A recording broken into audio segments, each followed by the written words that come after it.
This is the first in a series of 6 videos which try to explain something of the Higgs field and the way in which it can give mass to the known elementary particles of nature. Someone who studied mathematics and physics to around the age of 20 or who is reasonably familiar with most of the ideas shown here should be able to work through the arguments presented in the 6 videos so that they've got some grasp of the sophisticated concepts involved without having cut too many corners. You'll need to have some basic familiarity with atoms and nuclei, the simple idea that quarks make up protons and neutrons. Waves will be important, as will the idea of fields. Differentiation and a fundamental appreciation of its use in mechanical systems, especially simple harmonic motion, will also be helpful. A lot of new ideas will need to be introduced, and although these are no more difficult than the concepts shown here, they will require a good deal of work if they are to build up to a coherent understanding of the Higgs mechanism and to try and understand what's really going on. This is part 1. And contains a simple introduction to particles and fields and the way in which they relate to what is known as the Standard Model, the current best description of the particles we know about in physics and the way in which these particles behave. So here goes. Fields and particles, some ideas relating to the Standard Model. Physicists often speak about the world being made up of particles and fields. We have charged particles like the electron, and what seem more obviously to be wave-like particles such as the photon, a kind of particle of light. These seem fairly easy to appreciate, even if sometimes we have trouble thinking of them as particles or waves, or both at the same time. Physicists also talk about fields, like the magnetic field, and most school children will even have seen what appears to be the shape of the magnetic field around things like a bar magnet by using iron filings. You may even have used a small compass to see the direction of what we call the field lines. You may also have used that compass to see the direction of the field at different places around the magnet and to plot out the pattern of the field lines on the plane around the magnet. Well, an important thing to realize is that every particle is actually a field, and every field can have a particle produced from it. Most physicists would probably say that we ought to think of everything in the world in terms of fields rather than particles. The space around us, even empty space, is full of fields, and what we think of as particles are just excitations or ripples in those fields. To give a silly example, if I had a constant magnetic field like the values around a bar magnet, and somehow at one point I increased or decreased the field slightly for a split second, or even just changed its direction, allowing it quickly to return to its original value. Maybe I brought near another magnet and took it away again very quickly. Or maybe I could switch on and off a very small coil with electrical current in it. It's only an imaginary experiment, but imagine the field being disturbed just like that. On account of the fact that the field has a kind of elasticity, a stretchiness, changing the field at one point would pull the field values at nearby points and change them as well. If the field then returned to normal, this whole disturbance would have to settle down to the original state. And to do this, what would happen is a ripple in the magnetic field would spread out from that point. It would be a bit like starting with a constant level of water in a bowl. That would be like the undisturbed field around the magnet. And then causing one point in the water to rise or fall by dipping your finger in it. A wave would spread out. Well, quantum mechanics says that the ripple produced in a quantum field, like the electromagnetic field, is actually a wave-like particle, the photon. In fact, all particles are really ripples in some kind of field or other. You may think that this can't be right because ripples like this spread out in all directions, but a particle only travels in one direction. But quantum mechanics has a way of dealing with that. Anyway, as I said, empty space is full of fields. There's the electromagnetic field, which produces photons of light when it's excited in some way. There's also the electron field, which when it is excited causes the electron to travel from one place to another. The electron particle, as we think of it, is actually just a ripple in the electron field. Now, we don't normally think about the electron field, and we certainly don't measure it. But in order really to understand the electron, we need to accept that this invisible field exists everywhere. In fact, even though in empty space the electron field may be zero, it's still there. And if energy is given to it to excite it, it can produce a value of the field and then a ripple, which is essentially the electron particle, and that will travel out from the point. It will have been created by the energy from giving the electron field a nudge. To go back to the water analogy, when the water level is perfectly calm and flat, we could say that the level is zero, at least in the sense that it is undisturbed.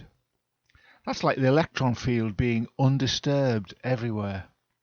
When the water is disturbed and the level is increased or decreased, it will send out a ripple.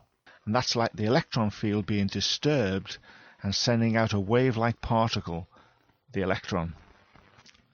Everything that we think of as particles, whether they're quarks, neutrinos, whatever, all have their own fields associated with them. It's as though particles can appear out of the vacuum, out of empty space, providing enough energy is supplied to excite the relevant field, which is always there. As I talk about particles, electrons, photons, quarks, neutrinos, whatever, all the time, underlying this is the idea of fields. The electron field, the electromagnetic field, the quark field, the neutrino field, and so on. This idea of fields and particles being excitations of them will be very important in helping us to make sense of some confusing facts about the way so-called particles behave. Of course, fields are usually associated with forces, and you may be aware that physicists believe that there are four forces in nature. We might call these gravity, electromagnetism, nuclear, and weak. The current best theory that physicists have for understanding the forces of nature, their fields and the particles that those forces and fields interact with, is called the Standard Model, which is based on relativistic quantum field theory. Now, the model only actually deals with three of the four forces. Gravity is not included, so from here on in, I'll ignore gravity completely. We stick with the idea of particles for now. The Standard Model deals with the currently known particles and the way they interact apart from gravity. Those particles can be summarized in this table. We talk about how these basic particles can come together to form ordinary matter and the like, such as protons, neutrons, atoms and molecules. But for now, let's just accept that as far as we know, these are the most basic particles that can explain matter and how it interacts with other matter. The table consists of what might be called matter particles, or fermions, and force particles, or bosons. And there's one extra particle, the Higgs boson, which we'll get to later. The group of matter particles could be replicated as another set of antimatter particles with opposite quantum numbers, but for the moment we'll just think in terms of matter rather than antimatter. And don't forget, all these particles have fields associated with them, and the particles are just ripples in those fields. Let's look at them in more detail. The matter particles in this lower group are called leptons. And you should be able to see that there are three families of 2 leptons each. There's the electron with the electron neutrino, the muon with the muon neutrino, and the tau with the tau neutrino. In each family, the 2 members are said to have different flavors. The flavor of the top row is different from the flavor of the bottom row, so that there are said to be 6 flavors of leptons altogether. The different flavors of leptons mainly relate to their value of what we will call weak isospin. This is a quantum number that physicists allocate to a particle, but we'll deal with that more in a moment. The electron, and perhaps the electron neutrino, are really the only ones of these leptons that influence us in everyday life. The electrons, as most people will know, are around the nucleus of every atom of our world, and they're responsible for chemical reactions and forming chemical compounds. These 2 particles in the first lepton family are also crucially involved in a form of radioactivity known as beta decay, in which an electron and an antineutrino are ejected from the nucleus of certain radioactive atoms.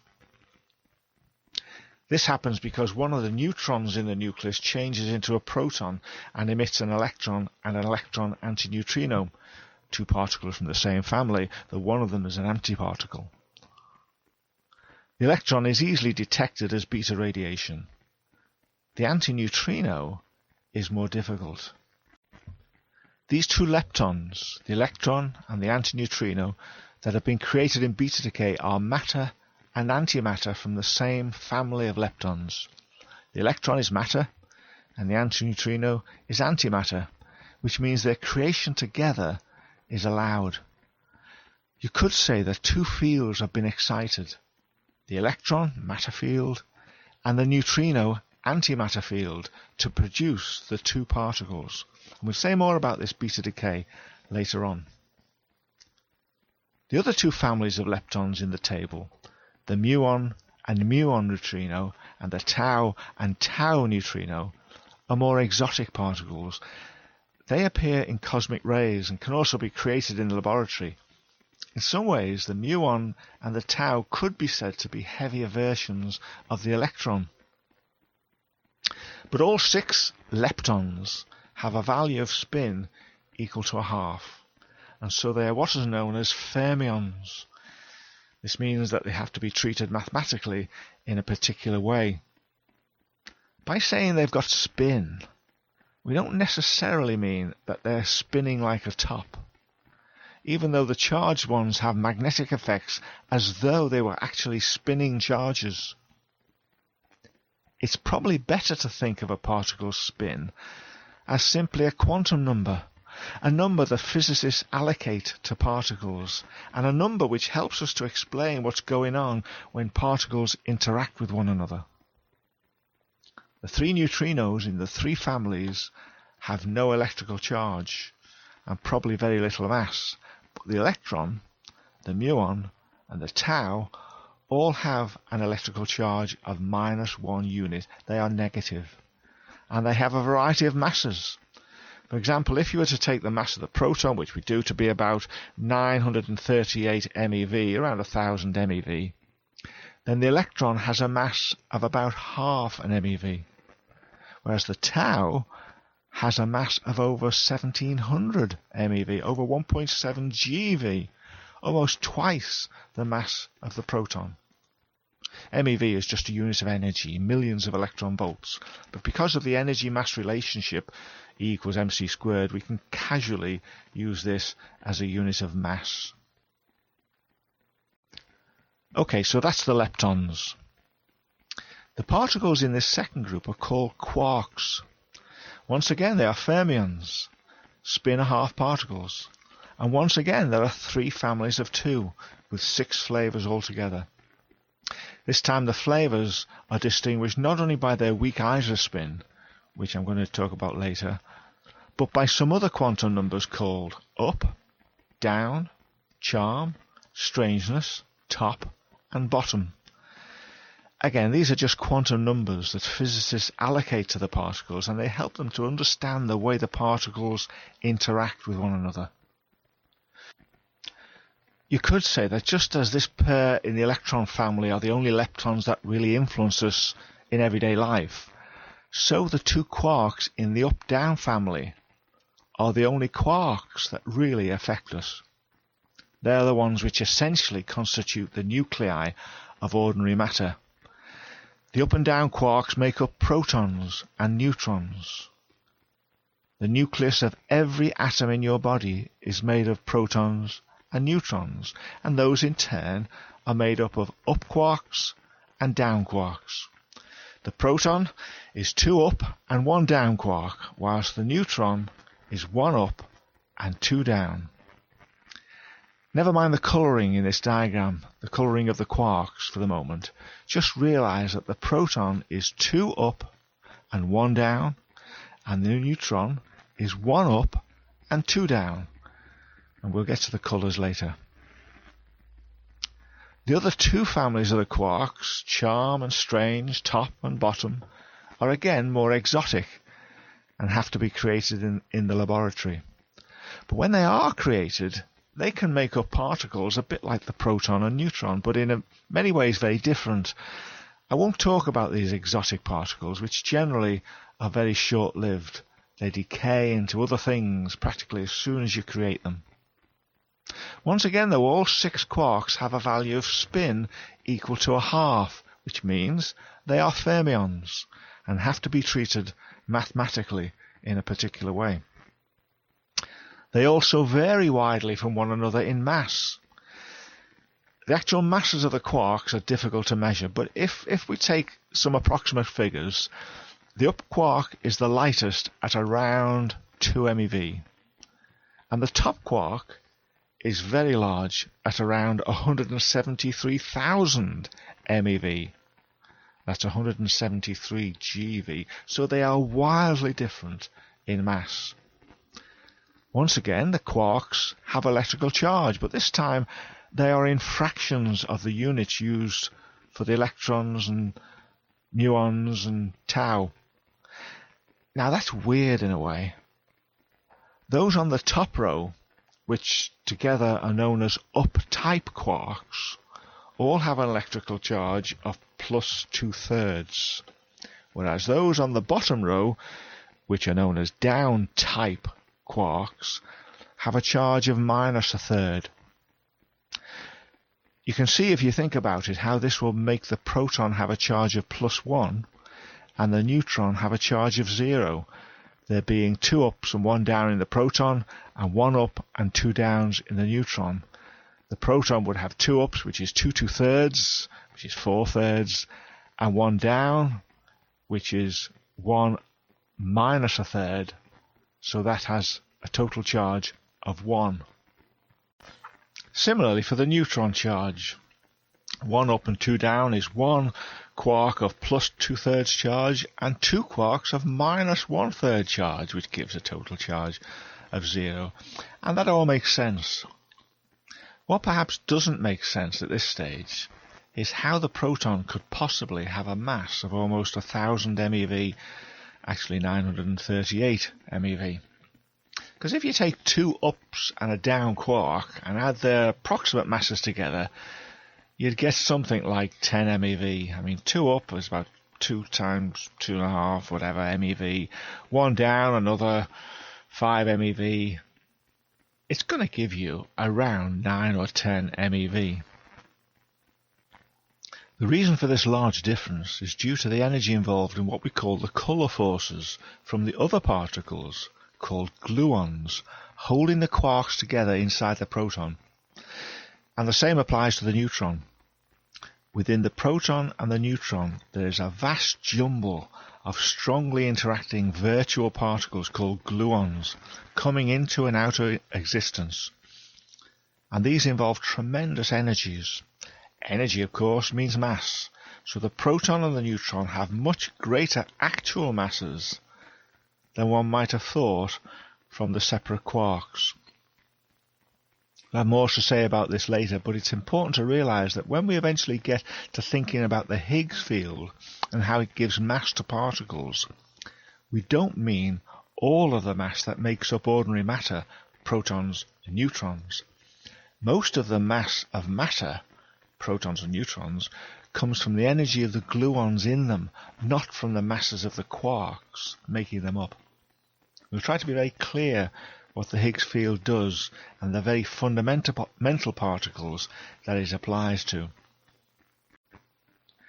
Now, in order to move on slowly with that kind of argument, I need to introduce the idea that there are other kinds of charges besides electrical charge to be thought about. I know we're all familiar with electrical charge and how like charges repel and unlike charges attract, meaning there are forces and fields involved. We might even have been told that the repulsion or the attraction takes place because some kind of virtual photons are exchanged between the charges. That's how they can feel the force when they're a distance away. Because we kind of experience electrostatics sometimes from seeing lightning or other electrical effects, we all think we have an idea of what electrical charge is. We have some kind of concept of it.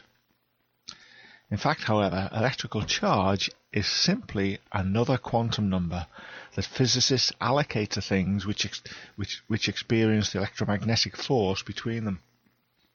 The number we allocate for the charge helps us to explain what's going on when they attract and repel. Notice that I'm lumping electricity and magnetism together as a single kind of force. It's fairly easy to show that the forces between two charges and the forces between two magnets are effectively the same kind of thing, and we call it electromagnetism. As hinted at earlier, there are in fact other forces in nature as well as electromagnetism, and in order to explain them, physicists have suggested that there must be other kinds of charge. Now, this other kind of charge, however, has nothing at all to do with electrical charge. I mentioned earlier about the colour forces from the gluons holding the quarks together inside protons and neutrons. Well, these colour forces come about from the idea of quarks having not only electrical charge, but something which we call colour charge. This is nothing like electrical charge. In fact, it's suggested that there are three values of colour charge, which we call red, blue, and green. That's why the proton and neutron were shown like this. It doesn't mean the quarks are actually coloured, of course. It just helps us to understand what's going on when the quarks interact with one another. The rules of the theory that govern the interaction of these particles, called SU3, say that you've got to have one quark of each of the three colours inside a proton or a neutron to kind of balance or neutralise the colour. This colour charge produces a force of attraction between the particles which holds the quarks in the proton and neutron together. It's called the colour force, and it is particles called gluons that make the attraction happen. It's really at the heart of what we mean when we talk about the strong force or the nuclear force. The gluons do the job for the colour force that the photons do for the electromagnetic force. I probably also should have said that you can have particles with just two quarks in them. But these must be a quark and an antiquark, and they must have a colour and what's called its anticolour. So, for example, the positively charged version of the particle called the pion, or the pi meson, has an up quark and an anti-down quark. And if the up quark is blue, for example, then the other particle must be a down antiquark with the colour anti-blue. Again, the colour of the particle has to be kind of balanced or neutralised. Now, if you look at this, you should be able to check that the electrical charge of this pion is indeed positive. It has an up quark of electrical charge plus 2/3 and an anti-down quark, the anti-side meaning it must be opposite to normal, so it will have a charge of plus a third. So that's 2/3 and a third will make a total charge of plus 1. You might then think that there are 6 kinds of colour charge: red, blue, green, anti-red, anti-blue, anti-green. But that's a moot point. That would be like saying there are 2 types of electrical charge, positive and negative, whereas in a way there's only really one. Physicists think of positive charge as being the anti of negative charge. So in a way there's one type of electrical charge really, and with a colour charge there are 3 types of charge: red, blue and green. So that's colour charge. 3 types of charge which can cause the quarks to be attracted to one another by exchanging virtual gluons, and gives us what we sometimes call the strong force, which we probably should call the colour force. We've already mentioned the electromagnetic force between electrically charged particles brought about by the exchange of virtual photons. However, there's a 3rd type of charge and a 3rd type of force to go with it.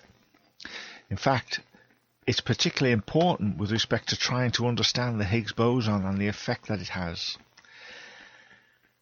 This charge is called the weak charge or weak hypercharge, and it's associated with what we call the weak force. It's not, however, a force that is easy to explain. At least with the electromagnetic force, you can talk about charges repelling or attracting one another, and people can imagine this and accept the idea. Also with the colour force, even though it's a bit harder to imagine, you can accept that the quarks in the proton or the neutron need to be held together by some force or other. And so it's not unreasonable there's some kind of special charge involved. But the weak force seems to be a bit different. It is certainly difficult to visualize as a force, but it's very, very important. All of the fermions in the Standard Model experience the weak force and have some measure of what we're going to call the weak charge or the weak hypercharge. It's as though some particles have this weak charge, not electrical charge or the colour charge, and those that do have this weak charge feel one another's presence and interact with one another via the weak force. Any particles that don't have this weak charge don't feel the weak force. That aspect of it is similar to what we sense about electrical charge. Things that don't have any charge don't feel any attraction or repulsion. They don't feel the electromagnetic force. But things that have electrical charge feel the electromagnetic force between one another. And that's what weak charge and the weak force are like. But we have no real feeling for them because they don't seem to be part of our everyday life. It's even quite difficult to give an example, a simple example, of the weak force in action, in the sense of seeing it as an attraction or repulsion, though we will try and do this later on. It's also difficult to allocate a number or a word to the weak charge. What I mean is, with electromagnetism, we can say that the charge can be -1, like that of the electron, or anti of it and be +1, like that of the positron. With a colour charge, we can say that the charge can be red, blue or green, and the anti of it can be anti-red, anti-blue and anti-green. But with the weak charge, or what we call the weak hypercharge, it's not so easy. So instead of giving a number or word for the weak charge, physicists seem to prefer working with the idea of the number of possible charge states. Now, for the weak charge, there are 2 possible weak charge states. Particles can be one or the other. And physicists have therefore made the analogy with the spin of fermions, which are, if you remember, spin-a-half particles. If you remember with these, although they have spin-a-half, they can have 2 values of the orientation of that spin in a particular direction. It can be +1/2 or -1/2. The spin-a-half of the fermion is associated with 2 values of the way that spin shows itself, or what we would call 2 spin states. And so it is in terms of the weak charge.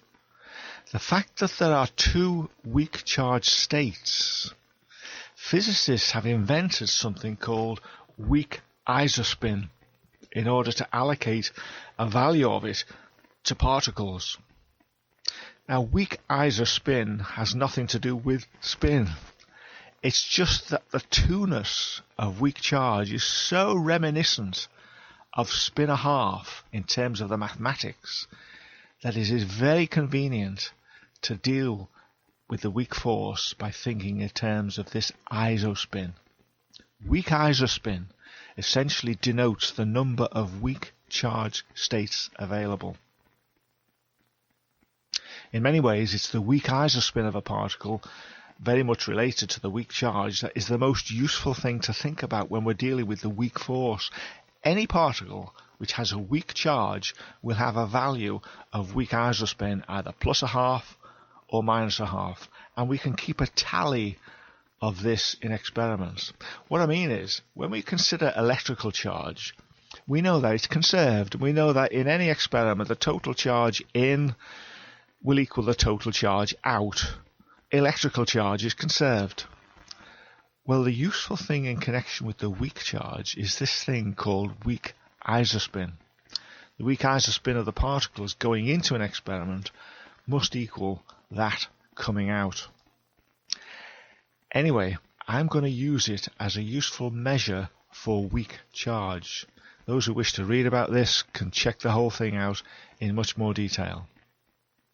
I'm saying that each member of each family of the fermions in our table has a weak isospin of either plus half or minus a half. Now, some people who've read around about this in more detail will realize for convenience I'm calling the third component of weak isospin the weak isospin itself, but that's okay. It's just helpful to have those two values of plus a half and minus a half. But anyway, for simplicity, just think of it as another kind of charge, the weak charge.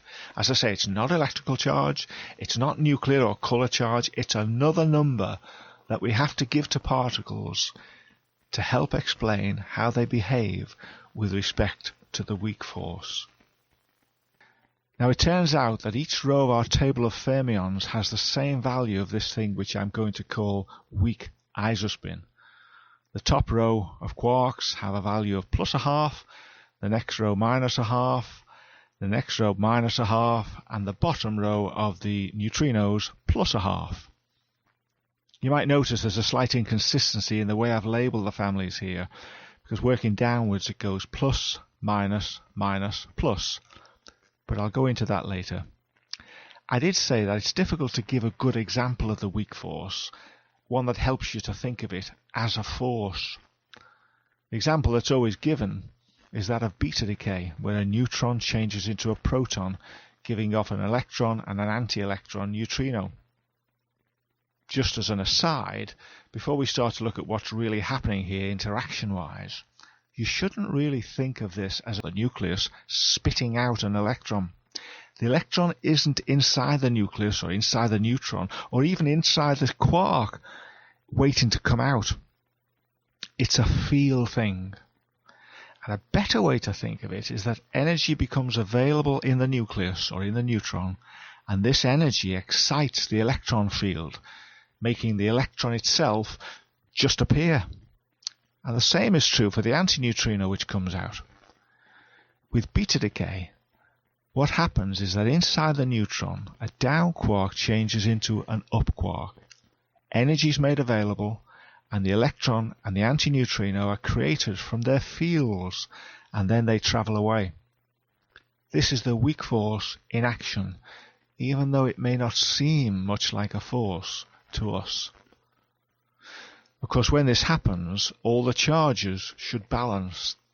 The electrical charge of the original down quark should equal the electrical charge of the outgoing up quark, electron, and neutrino added together. Similarly for the weak charge, for which I'm going to use this measure of weak isospin. The weak isospin of the original down quark in the neutron should equal the weak isospin of the outgoing up quark, the electron, and the neutrino added together. Let's check out the electrical charge and the weak charge balancing of this beta decay. We look at the electrical charge values and the weak isospin values. Here we have the down quark going to an up quark, an electron, and an antineutrino. As far as the electrical charge is concerned, the down quark has an electrical charge of minus 1/3. The up quark plus 2/3. The electron, we know, minus 1, and the neutrino of 0. And if you check out the numbers on each side, we have minus 1/3 on each side, so everything balances. As far as weak isospin is concerned, the down quark has a weak isospin of minus 1/2, the up quark plus 1/2, the electron of minus 1/2, and the antineutrino of minus 1/2. Being an antiparticle, it's minus what is in our table. Again, they add up to be the same on each side, minus 1/2. Now, if you're anything like me, this doesn't seem like a very good example of the weak force, in the sense that we don't think of it as any kind of attraction or repulsion. Particles don't seem to be being attracted or repelled. Don't get me wrong, it is a good example, but it just doesn't seem like a good one. In order to have some sense in which it is a good example of the weak force in action, I need to introduce another idea. Physicists say that the fact that an antineutrino has come out of this beta decay is a bit like a normal neutrino going in, at least as far as matter and antimatter are concerned in the equation. So you could argue in a way that what is happening in beta decay when a down quark changes to an electron, an up quark, and an antineutrino is very similar to a neutrino meeting a down quark and becoming an electron and an up quark. In other words, the antineutrino on that side is equivalent to a neutrino on this side. Looking at it this way perhaps makes it look a bit more like a force is taking place. The neutrino meets the down quark, and there's a force, the weak force, between them, whereby changes take place. The down quark changes to the other member of its family, the up quark, and the neutrino changes to the other member of its family, the electron. In fact, we can check out the electrical and weak charge balancing of this. Here they are. Again, we have the electron neutrino coming in and interacting via the weak force with the down quark. The neutrino changes to an electron, same family, changes flavor, and the down quark changes to an up quark, same family, changes flavor. I'll show the Feynman diagram for this interaction, 2 particles in, 2 particles out, later. You can see that as far as electrical charge changes are concerned, everything makes sense again. The neutral neutrino loses a charge of 1 to become a negative electron, and the down quark of minus 1/3 electrical charge gains a charge of 1 to become an up quark with a charge of plus 2/3. Electrical charge is concerned overall. But as I said, that's not the only change that takes place in this reaction. The incoming neutrino changes its weak isospin by minus 1 to that of the electron, going from plus 1/2 to minus 1/2. And the down quark changes its weak isospin by plus 1 to that of the up quark, going from minus 1/2 to plus 1/2. You can see that with these arrows in the diagram of our fermions. This shows clearly that as the weak isospin, or the weak charge, of the quark has increased by 1 from minus 1/2 to plus 1/2 in going from the down to the up, so the weak isospin of the lepton has decreased by 1 from plus 1/2 to minus 1/2 in going from the neutrino to the electron. The overall weak isospin, or weak charge, has been conserved. Now, personally, I think it's better to show the lepton family the other way round in these tables, to put the neutrinos on the top of the lepton pair. To me, this makes more sense. It makes it more consistent. Then working downwards, the halves go plus, minus, in the isospin figures. In other words, the top row of each family consistently has the weak isospin of plus a half and the bottom of minus a half. The two arrows representing the changes that take place in this reaction that we've just been looking at then hint at the fact that weak isospin, or this new kind of charge, is conserved. As it goes up for the quarks, it goes down for the leptons. The disadvantage of this layout, of putting the neutrinos on the top of the lepton families, is, I suppose, that the leptons now have the heavier particles on the bottom row, whereas the quarks have their heavier particles on the top row. Either way, we're stuck with an inconsistency and a consistency. Anyway, that's the matter particles dealt with, in what I think will be enough detail for us to move on in our quest for understanding the Higgs field, the Higgs particle, and the Higgs mechanism. The matter particles, or fermions as we call them, are not the only ones in our table of currently known particles. There's also an important group called the gauge bosons. And as has already been hinted at, these are the force carriers for the three forces that we're looking at: the strong force, the weak force, and the electromagnetic force. Remember, we're ignoring gravity. At this point, you may be wondering why there are 4 force carriers for only 3 forces. Well, let's see. The first thing to say is that these force carrier particles are what are known as bosons, not fermions. Bosons have integer values of their spin. That means 0 or a whole number, not halves. And it means that they have to be treated mathematically in a particular way that's different to that for fermions. That probably won't bother us. We just need to know that they have an integer value of this quantum number known as spin. We'll start by thinking about the photon, as that's probably the best known particle in this group. The photon is responsible for the force between electrically charged particles, and of course for the force of magnetism as well. For example, when 2 electrical charges are attracted or repelled, a photon or photons is exchanged between them, and this actually gives the attraction or repulsion at a distance. Strictly speaking, I should say that it is a virtual photon which is exchanged between the 2 charges, and that virtual photon is responsible for the electromagnetic force between the charged particles. By virtual, I mean that it's created out of nothing for a short time. It does its job, and then it's destroyed. Overall, no energy is created or destroyed, but it seems that for a very short time, the law of conservation of energy may be violated. This idea comes from Heisenberg's uncertainty principle, which, amongst other things, says that you can borrow energy from the vacuum, from nothing, for a short time. You can create a ripple in a field, which means a particle, for a short time, as long as that energy is paid back quickly and the particle disappears within a certain time. The more energy you borrow, the more quickly it has to be paid back. And this idea is dominant in the argument about the 3 forces of nature that we are discussing.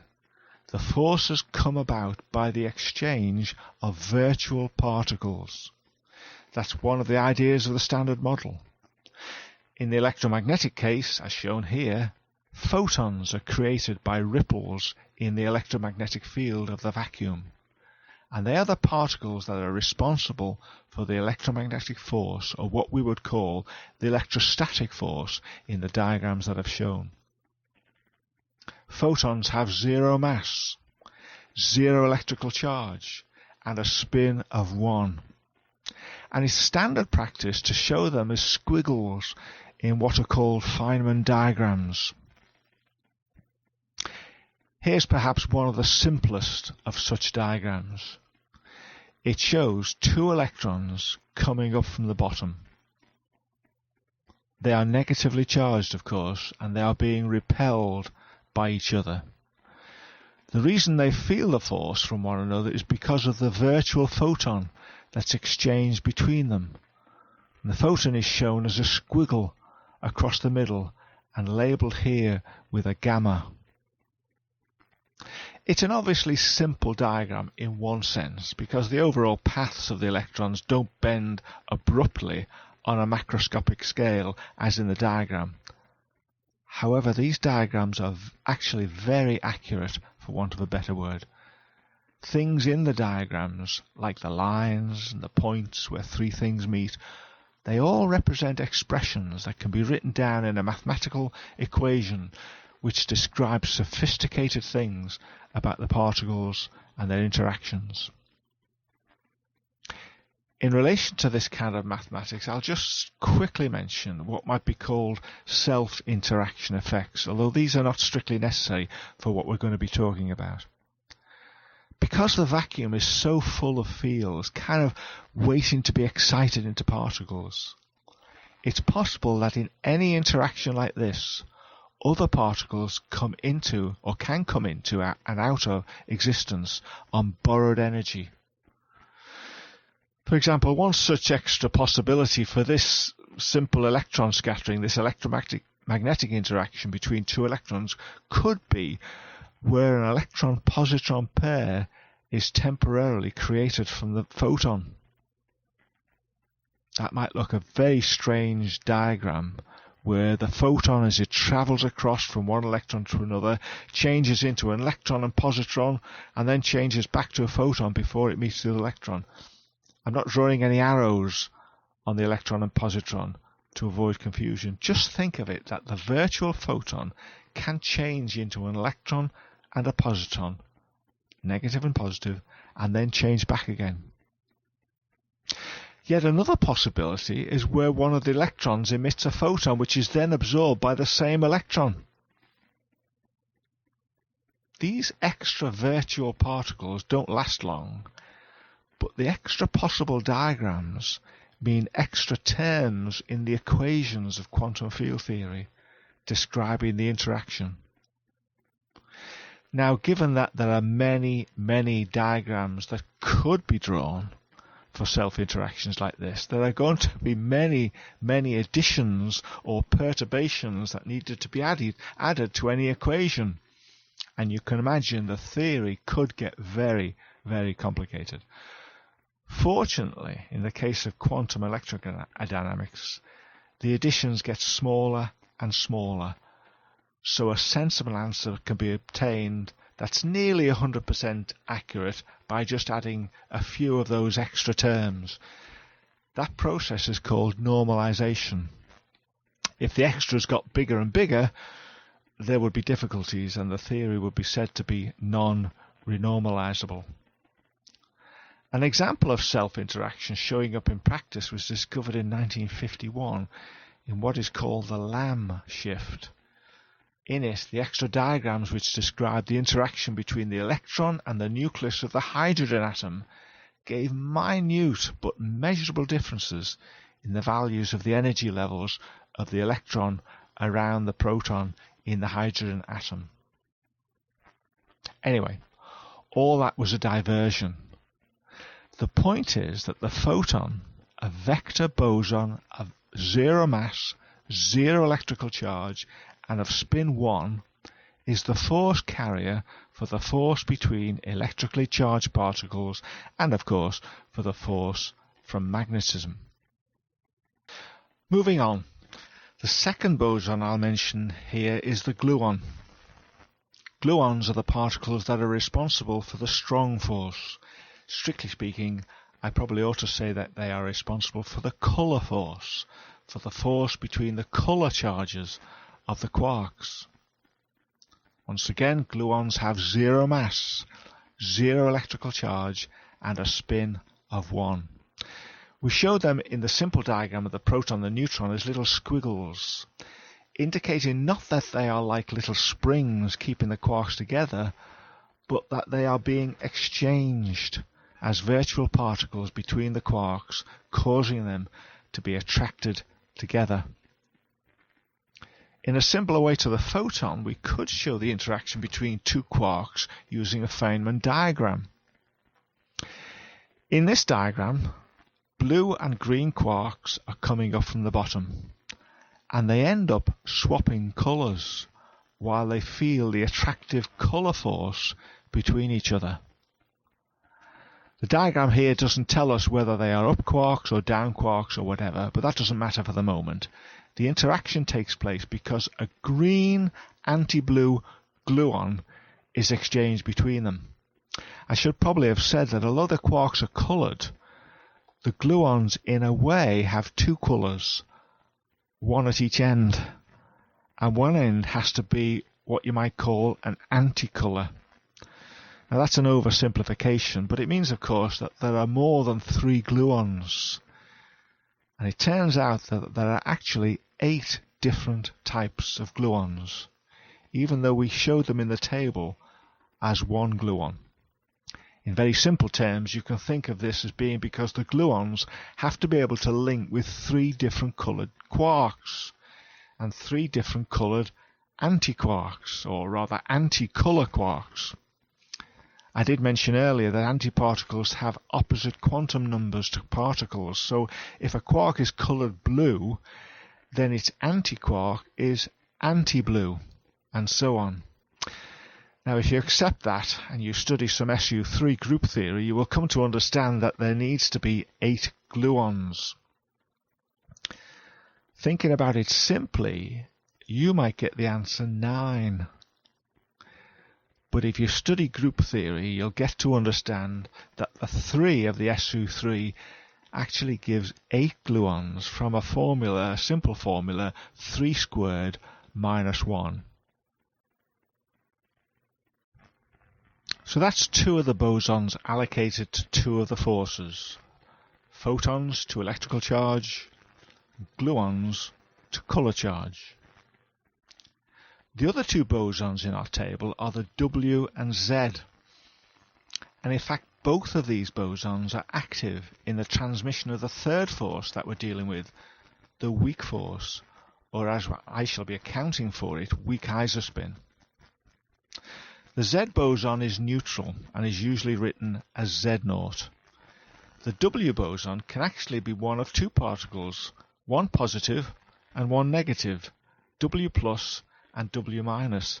So altogether, for the weak force, we've got 3 different bosons with 3 different charges, W plus, W minus and Z0. These all have spin equal to 1. They are bosons. They have integer spin. However, the really strange thing about them is that they have mass, and quite a lot of mass. The mass of the Z0 is 91,200 MeV, or 91.2 GeV. The mass of the W plus and minus are 80,400 MeV.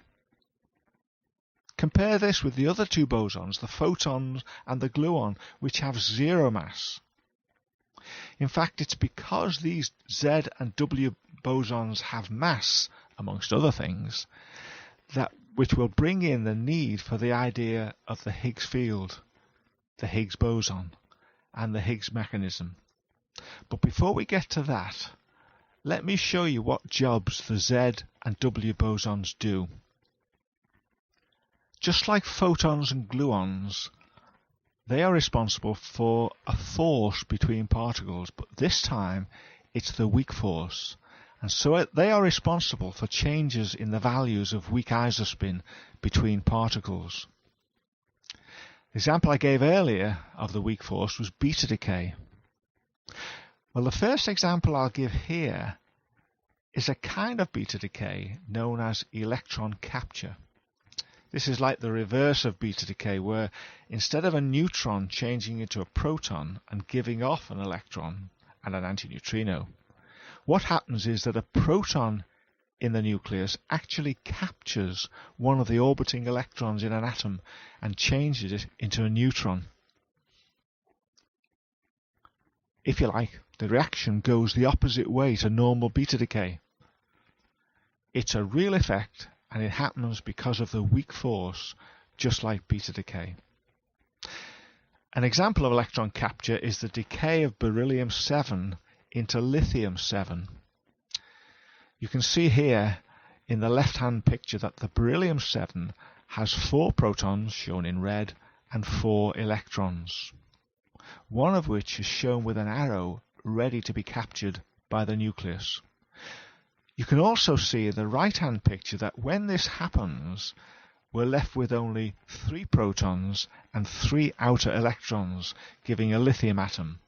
A proton and an electron have disappeared, and we actually have an extra neutron in the nucleus. Now, the Feynman diagram for electron capture is this. In other words, it's not just a case of the proton taking the charge from the electron and making it neutral, the neutron, and leaving a kind of neutral electron, the neutrino, behind. No, there has to be something exchanged, and it's a W+. The proton and electron are shown coming from the bottom, and they exchange a virtual W+ boson, which has the effect of changing the proton into a neutron. You can see the proton loses its charge to the W+. That positive charge then kind of neutralizes the negative charge of the electron, changing it into a neutrino, an electron neutrino. What's really happening, of course, is that an up quark in the proton is changing into a down quark, and to do this it gives off the W+. You can see the diagram here. The W+, which can't live for too long on borrowed energy, then disappears by changing the electron into a neutrino. The electron effectively loses its negative charge and becomes a new particle, the electron neutrino. Notice though that both changes have happened within the same families. The up quark to the down quark, same family, and the electron to the electron neutrino, same family. That explains the electrical charge changes. What goes in, comes out. So electrical charge is conserved. Also, however, we must have weak isospin conserved as well. In our table of fermions, in which I've ordered the electrons the way I prefer, the changes taking place in this electron capture are like this. Note that one arrow is down, weak isospin from +half to -1/2, and the other arrow is up, weak isospin from -1/2 to +1/2. For completeness now, we can look at another example of a weak interaction where a W- boson is involved, and that is normal beta decay, if I can call it that. We said earlier that in beta decay, a down quark in the neutron changes into an up quark with the emission of a lepton, the electron, and an antilepton, the antineutrino. And the picture we had is this, but that picture has no mention of the W- that ought to be shown to be involved. If we look at the Feynman diagram for that, it shows clearly that we need a W- going from the neutron across to create the electron and the antineutrino. You can see here that the neutron coming up from the bottom, which is about to decay, and which I suppose could be shown as a down quark, it comes up from the bottom and it changes into a proton or an up quark, if I'm drawing that diagram. And it does this by first emitting a W-, shown here as a dotted line rather than a squiggle. Once again, there isn't actually enough energy available to create the mass of the W-. Its mass is 80,000 MeV or so. So the W- is created by borrowing energy from the vacuum. Very quickly, that energy has to be paid back by the W- by producing an electron and an antineutrino. Nowhere near as much energy is needed to create these, as the electron has a mass of only half an MeV. You can probably appreciate that our original picture for beta decay should have been something like this. Down to up, giving off a W minus, which then decays into an electron and an electron antineutrino pair. I also mentioned earlier that you could legitimately think of normal beta decay as not having an antineutrino coming out, but as having a neutrino going in. And I wrote down the reaction as neutrino plus down quark gives electron plus up quark. Well, clearly the Feynman diagram for this would be this. The down quark and the electron neutrino come up from the bottom. The down quark changes into an up quark, emitting a W minus on borrowed energy. This is then quickly absorbed by the electron neutrino, which takes on board the negative charge and becomes an electron. And you can easily check out that the electrical charge is conserved and that the weak isospin is also conserved in this interaction. Finally, I ought to give an example of the weak force where a Z0 is exchanged. Such interactions are much more difficult to find. One interaction, which as I say is difficult to detect, is when an electron neutrino scatters from an electron without any particles changing at all. This is called elastic scattering, but it still needs a force for that scattering to take place. The electron neutrino on the left and the electron on the right comes up from the bottom and are in a way repelled. At least that's what the diagram appears to show. This force is not because of the electrical or nuclear forces, but because of the weak force, and that weak force is felt between the two particles. The weak force cannot be because of a W plus or a W minus, because there would have to be electrical charge swapped as well. Rather, it happens by the exchange of a Z0, an electrically neutral particle. Once again, energy is borrowed from the vacuum to produce this particle for the very short period of time needed. One final example I'll mention where the Z0 would be evolved is in another kind of elastic scattering, electron-electron scattering. In other words, two electrons come in and are repelled. Of course, electrons are mainly scattered off one another by the electromagnetic force.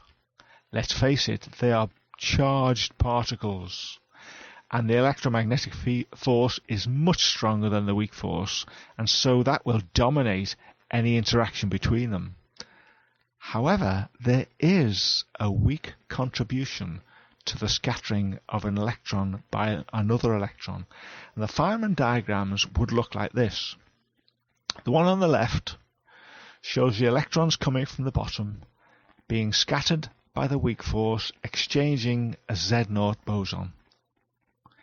The one on the right shows the more obvious, the electrons being scattered by the electromagnetic force with the exchange of a photon. And that latter force is far stronger and more dominant than the weak force on the left. However, in a slightly different situation, physicists were actually able to detect the very small effect of this kind of weak scattering, and hence the presence of the Z0 in this type of scattering. At the Stanford Linear Accelerator in 1978, electrons were scattered from protons, and the collisions were analysed. Once again, there should be two effects going on. The proton, being electrically charged, will scatter the electrons by the exchange of a photon. However, the proton, being made up of quarks, also has weak isospin, and so should scatter the electrons by the exchange of a Z0 as well. Now, this effect will be tiny, but in fact the minute presence of this extra scattering, which is about 1 part in 10,000, was actually detected because of subtle effects due to the spin of the electron, and I'll say more about that later. At this point, however, I should stress one thing. The weak force applies to all our matter particles, all the fermions in our table. They all have what we might call values of the weak charge or weak isospin, and they all feel the weak force in some way, sometimes via the W's and sometimes via the Z. A rider to that statement, however, would be to say that it's actually only the left-handed fermions that carry and feel the weak force. Now this is strange. By left-handed, we mean the way the leptons spin, their normal kind of spin. And we'll talk about this more in more detail later, but it turns out that it's as though any of these particles that spin right-handedly are, in a way, uncharged as far as the weak charge is concerned. They don't have values of the weak isospin. On the other hand, any of these particles that spin in a left-handed way do have the weak charge and hence do feel the weak force and have values of the weak isospin. Very strange. But this idea hints at the explanation as to how physicists were able to detect the slight effect of weak scattering mixed in with electromagnetic scattering of electrons and protons, and hence the presence of the Z0, which we mentioned a few moments ago. And that will be discussed later in a bit more detail. Anyway, although the weak force applies to all the fermions, the left-handed ones, we need to remember that the other two forces of nature are very different. Only the quarks have colour charge, and so only they can feel the colour force, the strong force, and be involved in the exchange of gluons. Also, in terms of the third force, the electromagnetic force, we know that it's restricted to those particles that have electrical charge. In other words, to some of the leptons and all of the quarks. So that's our picture of the matter particles, the fermions, and the way in which they are involved with the gauge bosons when they interact with one another. Finally, in this section, we can see that in this model, the Higgs boson is a bit of an add-on. It is a boson. It has integer spin, but the value of that spin is 0. That's integer. It also has 0 electrical charge and 0 colour charge. It's less easy, though, to talk about the weak isospin, the hypercharge of the Higgs boson. And we'll see in part 2 later that, or at least it'll be mentioned, that the Higgs field from which the particle gets excited is a weak isospin doublet with 4 components. But we'll leave that for later.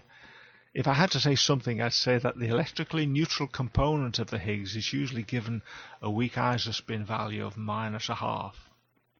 But whatever. The standard model deals with all the particles, antiparticles, and gauge bosons that we've been discussing, and contains complex mathematics involving group theory and relativistic quantum field theory, which explains a tremendous amount about what happens in practice when the particles interact.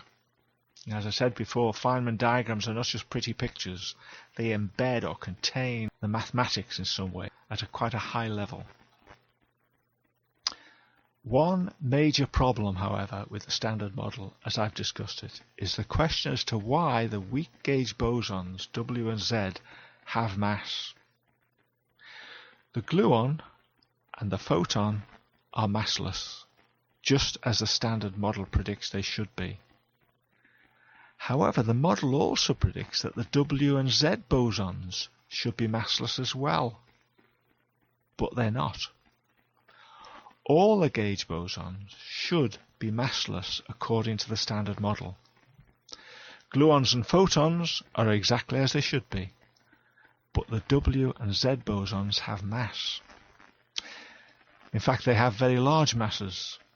And this actually means that if they are to be exchanged, and the weak force is to happen in situations where there's not much energy available, then a large amount of energy is going to have to be borrowed from the vacuum each time to produce the W or Z virtual particle. This will make it less likely to happen, and the force will be perceived as being weak, hence the name. It will also mean that as the amount of energy cannot be borrowed for too long, the W and Z cannot travel too far before they have to return to the vacuum, if I can put it that way. That in turn means that the force will be very short range. It will only be felt at very short distances. So the problem of the W and Z mass is a real issue. The Standard Model explains a lot about reality, but it does not explain this very important fact that these two types of particles, the W and the Z bosons, have substantial mass. In fact, it says they should have zero mass. How can that be explained? What else is going on? Why do these particles have mass and create these problems of weakness and range? Well, the answer lies with the Higgs field. It's the existence and presence of the Higgs field and its special character that will help to explain the mass of the W and the Z. As with any field, excitation of the Higgs field will produce a particle, in this case the Higgs boson, but it's not the Higgs particle that will help to explain the mass of the W and Z. It's the presence of the Higgs field and something very special about it, and that will be explained in the next sections. One more thing. Perhaps I should mention also at this point that there is also a question as to why the fermions have mass, because the Standard Model, for different reasons, predicts that these should also be massless, and they're not. But that's a different question, and we'll come to that even later still. For now, the issue is how the W and Z bosons obtain their mass, and that's where the Higgs mechanism comes in, which we can begin to get to grips with in the next section.